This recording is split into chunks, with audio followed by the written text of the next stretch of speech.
నమస్కారం క్రికెట్ అభిమానులారా. భారత్ మరియు ఆఫ్ఘనిస్తాన్ మధ్య జరిగిన రెండో వన్డే మ్యాచ్ హైలైట్స్ అనాలిసిస్ మీ అందరికీ స్వాగతం. మొదటి వన్డేలో అద్భుత విజయం సాధించిన టీమిండియా ఈ మ్యాచ్ని కూడా గెలిచి సిరీస్ను ఇక్కడే క్లోజ్ చేయాలని కసితో బరిలోకి దిగింది. మరోవైపు సిరీస్లో నిలవాలంటే ఆఫ్ఘనిస్తాన్కు ఇది చావారేవో తేల్చుకోవాల్సిన మ్యాచ్.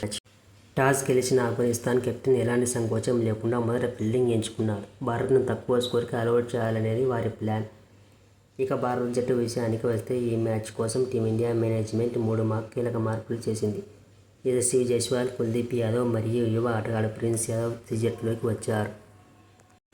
భారత ఓపెనర్లుగా రోహిత్ శర్మ, యశస్వీ జైస్వాల్ క్రీజులోకి అడుగుపెట్టారు.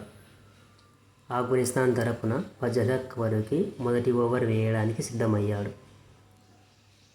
మొదటి ఓవర్ 4వ బంతికే రోహిత్ శర్మ తన క్లాస్ చూపించాడు. ఒక అద్భుతమైన కవర్ డ్రైవ్ కొట్టి టీమిండియా ఖాతాను బౌండరీతో తెరిచాడు. ఇక 3వ ఓవర్ 2వ బంతికి ఫరూకీ వేసిన షార్ట్ పిచ్ బాల్ను రోహిత్ శర్మ లాంగ్ ఆన్ మీదుగా తన సిగ్నేచర్ ఫుల్ షాట్తో స్టేడియం అవతలకి భారీ సిక్సర్ కొట్టాడు. రోహిత్ శర్మ ఈరోజు భారీ ఇన్నింగ్స్ ఆడేలా కనిపించాడు. కానీ 5వ ఓవర్లో భారత్కు మొదటి గట్టి దెబ్బ తగిలింది. యువ ఓపెనర్ యశస్వీ జైస్వాల్ 4 పరుగులు మాత్రమే చేసి క్లీన్ బౌల్డ్ అయ్యాడు. భారత్ 32 పరుగుల వద్ద తొలి వికెట్ కోల్పోయింది. జైస్వాల్ అవుట్ అయిన తర్వాత శుభ్మన్ గిల్ క్రీజులోకి వచ్చాడు.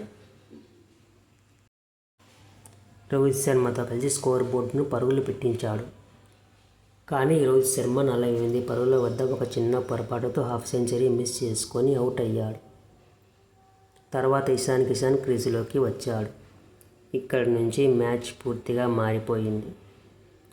గిల్ మరియు ఇషాన్ కిషన్ కలిసి ఆఫ్ఘన్ బౌలర్లపై పంజా విసిరారు. మైదానంలో 4లు, 6ల వర్షం కురిపించారు. ముఖ్యంగా 15వ ఓవర్లో ఇషాన్ కిషన్ లాంగ్ ఆఫ్ మీదుగా కొట్టిన క్లాసిక్ 6 మ్యాచ్కి హైలైట్గా నిలిచింది. శుభ్మన్ గిల్ కేవలం 76 బంతుల్లోనే తన కెరీర్లో 9వ వన్డే సెంచరీ పూర్తి చేసుకున్నాడు. కెప్టెన్గా ఇది అతనికి మొదటి శతకం. గిల్కు పోటీగా ఇషాన్ కిషన్ కూడా చెలరేగిపోయాడు. కేవలం 71 బంతుల్లోనే కిషన్ తన 2వ వన్డే సెంచరీ మార్కును అందుకున్నాడు. వీరిద్దరూ కలిసి 2వ వికెట్కి ఏకంగా 224 పరుగుల చారిత్రాత్మక భాగస్వామ్యాన్ని నెలకొల్పారు. ఆఫ్ఘనిస్తాన్పై భారత్కు ఇది ఒక పెద్ద రికార్డు. చివరి ఓవర్లలో ఆఫ్ఘన్ బౌలర్ నంగయ్య లియా కరోటే ఒకే ఓవర్లో గిల్ మరియు కేఎల్ రాహుల్ వికెట్లు తీసి భారత్ను కాస్త కట్టడి చేసే ప్రయత్నం చేశాడు. శుభ్మన్ గిల్ 154 పరుగుల మైండ్ బ్లోయింగ్ ఇన్నింగ్స్ ఆడి అవుట్ అయ్యాడు. ఆఫ్ఘనిస్తాన్పై ఒక భారతీయ బ్యాట్స్మెన్ చేసిన అత్యధిక స్కోరు ఇదే. చివరి నిండిత 50 ఓవర్లు ముగిసేసరికి భారత్ 10 వికెట్ల నష్టానికి 402 పరుగులకు ఉన్నంత భారీ స్కోరును బోర్డుపై ఉంచింది. 403 పరుగుల అసాధ్యమైన భారీ లక్ష్యంతో బరిలోకి దిగిన ఆఫ్ఘనిస్తాన్కు భారత పేసర్లు మొదటి ఓవర్ నుంచే చుక్కలు చూపించారు.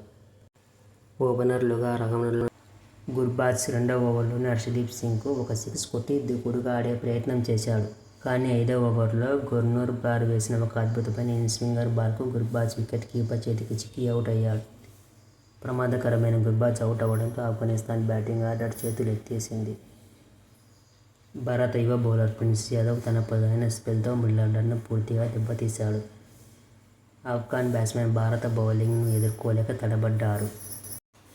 చివరికి ఆఫ్ఘనిస్తాన్ 44.3 ఓవర్లలో 232 పరుగులకి ఆలౌట్ అయింది. దీనితో భారత్ 170 పరుగుల భారీ తేడాతో ఘన విజయం సాధించింది. 3 మ్యాచ్ల వన్డే సిరీస్ను 2-0తో తన సొంతం చేసుకుంది.